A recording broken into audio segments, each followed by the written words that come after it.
दुनिया के कुछ प्रसिद्ध दार्शनिकों में से कुछ चुनिंदा चिंतकों के संक्षिप्त जीवन दर्शन को निरूपित कर रही इस वीडियो सीरीज को लेकर आपके सम्मुख उपस्थित हूँ। और आज हम बात करने जा रहे हैं जॉन पॉल सार्त्र की। जॉन पॉल सार्त्र एक ऐसा नाम, एक ऐसा विचार, एक ऐसे सर्जक और दार्शनिक जिन्हें नोबेल पुरस्कार का अस्वीकार करने वाले लेखक के रूप में जाना जाता है। वैसे तो अस्तित्ववाद सोरेन किर्केगार्ड या फ्रेडरिक नीत्शे से भी पूर्व उदित हुआ विचार दर्शन है, लेकिन एग्जिस्टेंशियलिज्म के व्यापक प्रचार का श्रेय सार्त्र को मिलता है। हालांकि अस्तित्ववाद के बारे में कोई ठोस व्याख्या दी नहीं जाती कि वो आखिर क्या है, क्योंकि कोई अस्तित्ववादी कहे जाने वाला विचारक आस्तिक होता है तो कोई नास्तिक होता है। खैर, इस पर हम अपने स्पष्ट विचार आगे किसी वीडियो में रखने वाले हैं, लेकिन यहाँ पर हम सार्त्र के बारे में चर्चा करेंगे। सार्त्र एक और अस्तित्ववाद को साम्यवाद की ही एक शाखा के रूप में प्रस्तुत करते हैं, तो दूसरी ओर वे अपने प्रसिद्ध व्याख्यान एग्जिस्टेंशियलिज्म एज ह्यूमनिज्म में यह और कुछ नहीं लेकिन मानववाद की ही एक प्रकार की प्रस्तुति है, ऐसा बयान देते हैं। यहाँ सार्त्र के समकालीन दार्शनिक एवं उनके मित्र तथा उनसे भिन्न मत रखने वाले आल्बेर कामू को भी समझना आवश्यक है। हालांकि वे स्वयं को एक अस्तित्ववादी के तौर पर प्रस्तुत नहीं करते। सार्त्र को बुर्जवा सर्वहाराओं की आवाज के रूप में एवं सर्वहारा बुर्जवा के प्रतिनिधि के रूप में भी देखते हैं। सार्त्र स्पष्ट रूप से एक नास्तिक दार्शनिक यानी कि एथिस्ट फिलोसोफर थे, यह निश्चित है, तथा मनुष्य को एक नए ही नजरिए से देखने और दिखाने का काम उन्होंने किया। सार्त्र का जन्म 21 जून सन 1905 के दिन पेरिस में हुआ तथा उनकी मृत्यु 15 अप्रैल सन 1980 के दिन पेरिस, फ्रांस में हुई। जॉन पॉल सार्त्र फ्रांस के और पिछली सदी के समस्त विश्व के एक बड़े अस्तित्ववादी दार्शनिक, नाट्यकार, उपन्यासकार, राजकीय एक्टिविस्ट, आत्मकथाकार और साहित्य के आलोचक थे। सार्त्र अकेले रहे।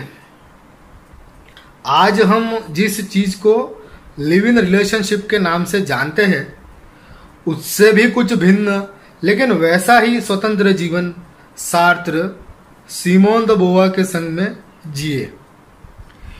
उन्होंने व्यक्तिगत संपत्ति एवं संतति से मुक्त तथा पूर्णतया विचारों में रत जीवन जिया और एक जीवित दार्शनिक, एक मौलिक सर्जक जैसा हो सकता है वैसा जीवन जिया।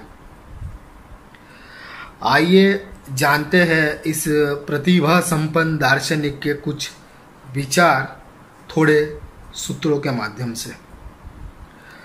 प्रथम सूत्र है, या तो सब है पैगंबर यहाँ या फिर खुदा नहीं। अगर हम इस पूरी कायनात को खुदा का सृजन मानते हैं तो फिर कुछ एक लोगों की ही क्यों तवज्जो देना। सभी उसी के संदेश का वहन कर रहे हैं, और अगर सबको उस एक ईश्वर की अभिव्यक्ति नहीं मानना तो फिर उस परम तत्व को ही मानने की कोई जरूरत नहीं।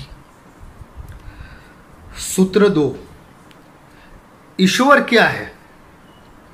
वह कुछ ना होना, नथिंगनेस है, वॉइड है। ईश्वर अभाव है, वह नहीं है, जो पाया नहीं जा सकता वह। सूत्र 3, मैं भगवान में नहीं मानता। विज्ञान के द्वारा उसका अस्तित्व असिद्ध किया जा चुका है। मैं इंसान में मानता हूँ, क्योंकि युद्धों के कैंप में मैं यह सीखा हूँ।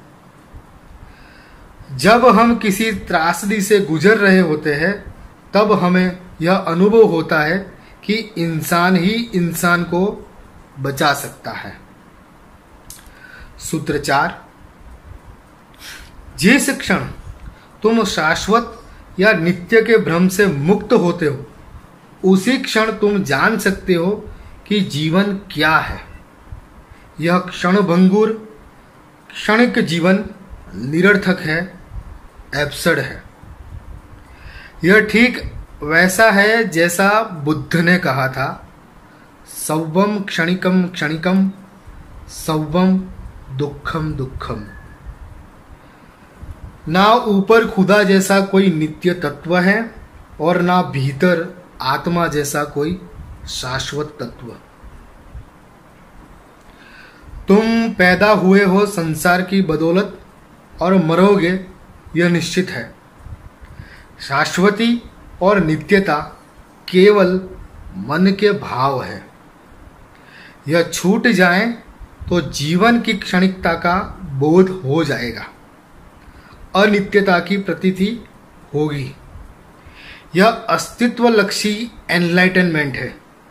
यह अवेकनिंग ऑफ इंटेलिजेंस है। सूत्र 5, मैं पवित्र आत्माओं की अभिलाषा नहीं रखता। मैं सह अपराधियों की अपेक्षा रखता हूं। विश्व के कल्याण के लिए आमतौर पर हम अच्छे भले लोगों का संगठन बने ऐसी इच्छा रखते हैं, लेकिन वही अच्छी और भली बातें करने वाले आखिर में क्या करते हैं, यह हम देखें तो इस सूत्र का अर्थ हम समझ सकते हैं। यहाँ काव्यात्मक एवं व्यंग्य की शैली में संगठन की जगह गिरोह बनाना ज्यादा अर्थपूर्ण होगा, ऐसा कहा गया है। सूत्र 6, मैं कहता हूं कि हत्या निरर्थक चीज है। खून एब्सर्ड है। तुम ट्रिगर खींचते हो और फिर जो होता है उसे तुम समझ नहीं सकते। यह समझने जैसा है, तुम्हारा शत्रु सम्मुख खड़ा है और तुम विवाद कर रहे हो। तुम गालियां दे सकते हो, तुम लड़ सकते हो, झगड़ सकते हो, लेकिन हत्या की जाए तो बात खत्म हो जाती है। यह विचित्र है जिसे परिभाषित नहीं किया जा सकता। यहाँ समझ की समाप्ति की घोषणा होती है, यहाँ हत्या होती है। सूत्र 7, मेरे विचार ही मेरा अस्तित्व है।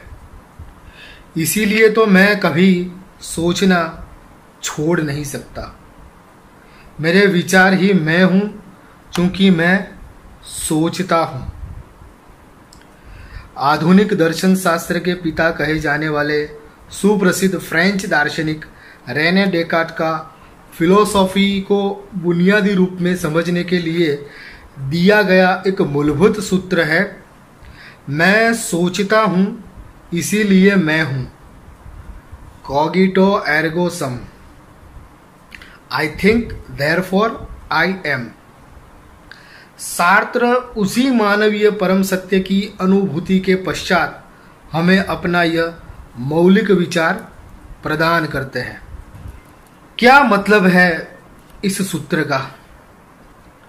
प्रायः हम मानते हैं कि हम हैं इसलिए हम सोचते हैं, लेकिन सार्त्र एवं डेकार्ट, यहाँ कोई भी रेशनल फिलोसोफर हमारी उस मान्यता से बिल्कुल विपरीत मान्यता देते हैं।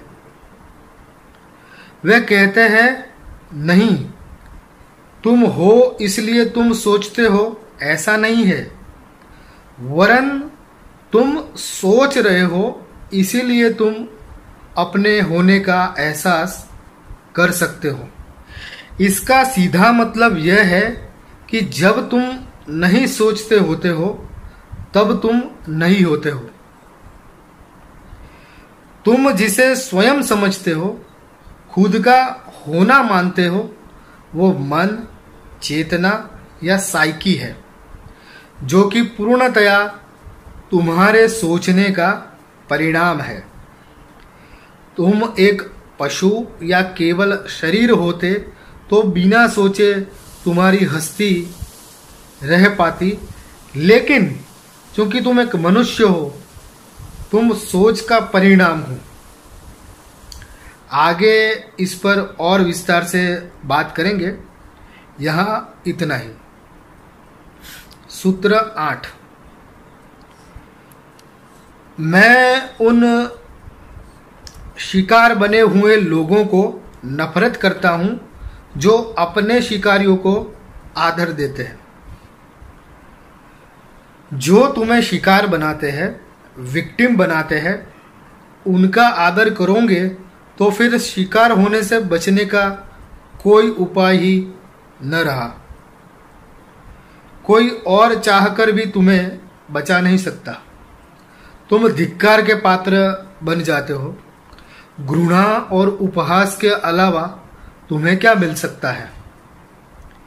यह ऐसा है कि तुम स्वयं अपने शत्रु की टोली में सम्मिलित हो गए। सूत्र 9।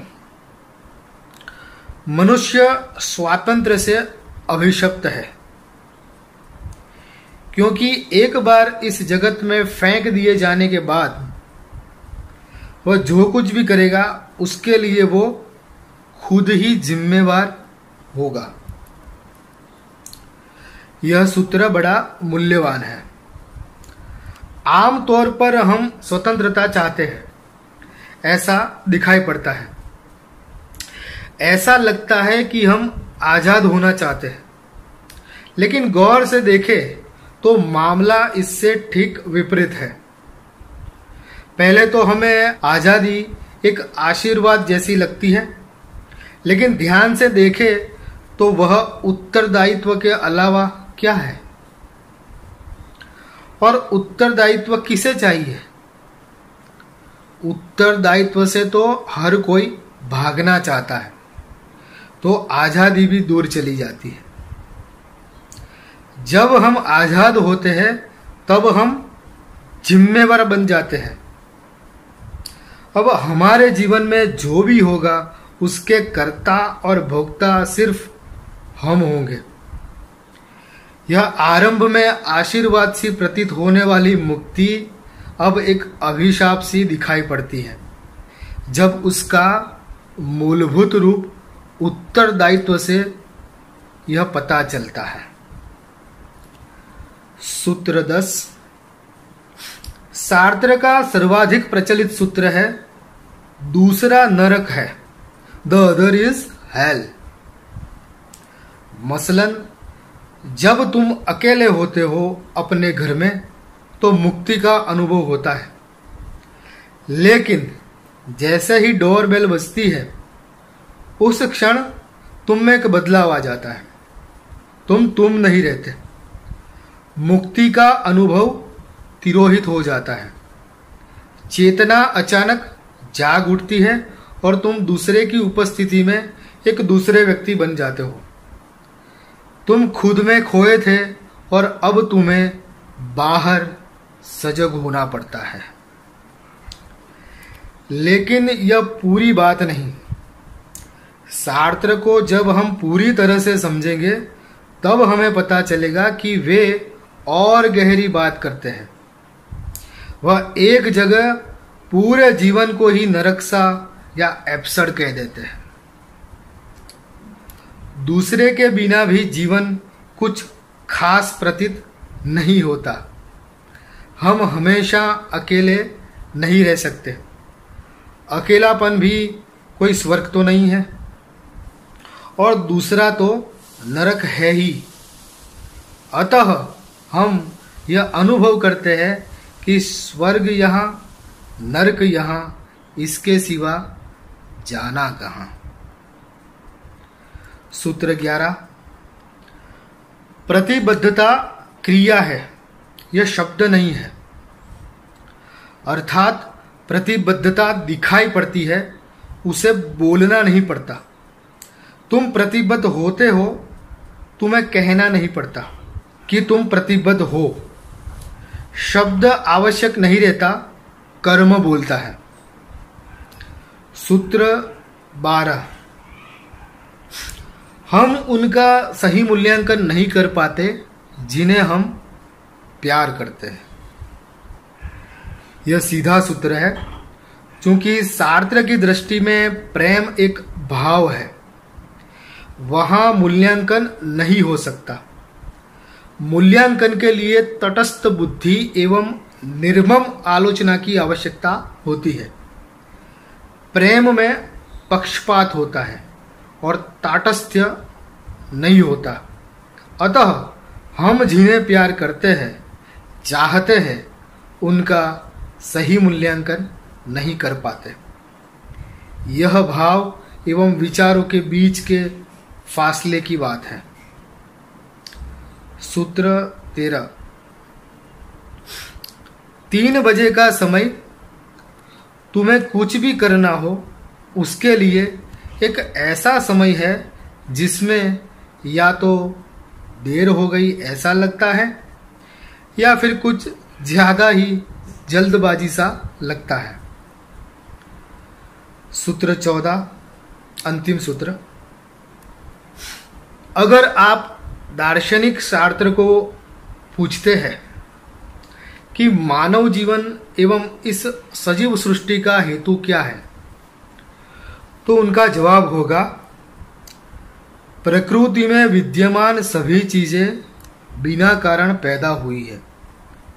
सभी जीव टिके रहने की नाकाम कोशिशों में जुटे हैं और वे अचानक मृत्यु को प्राप्त करते हैं।